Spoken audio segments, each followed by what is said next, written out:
If I didn't believe the answer to that question was yes, we would not be doing it. What might this mean in that context? Well, CBD actually can form an alternative, actually, in terms of getting people off of opiates without the abuse potential. Wow. Imagine a kind of pain reliever that doesn't just provide comfort, but could save lives. That's huge. It's enormous. Exactly. So there's lots of reasons, and you've just hit on a big one. Do we know that that's in fact the case now? No. Is it experimentally addressable? Yes. It's the science behind pharmaceuticals. Dean Petkanis is the CEO of Kannalife. Kannalife. Doug Brenneman is working on cannabidiol. Boom. What's the number on the patent? It's 6630507, and the title is Cannabinoids as Antioxidants and Neuroprotectants. That's a U.S. patent. It is. Bam! Be prepared to be confounded in one of those classic governmental right hand not knowing what the left hand is doing sort of fiascos. On the one hand, the DEA says pot has no medicinal use, and on the other, the National Institutes of Health believes cannabis could be big medicine. In fact, the NIH has a patent on pot. I mean, the government has a patent that says there's something in marijuana that has medicinal value? Yes, the government has a patent that was developed by inventors in an intramural research project through NIH, through National Institutes of Health, so it's taxpayer funded.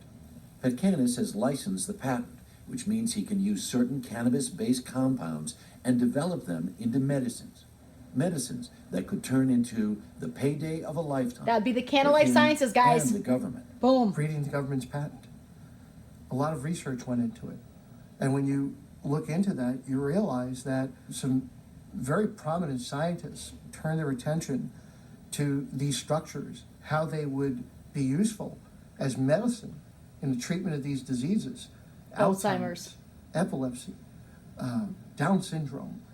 On top of that, Wow. Petkanis claims CBD can be an effective treatment for concussions, traumatic brain injury, and CTE, the disease that plagues a number of former football players. In the area of traumatic brain injury, or concussive injury, or CTE, the potential is to reverse toxicity, protect the brain.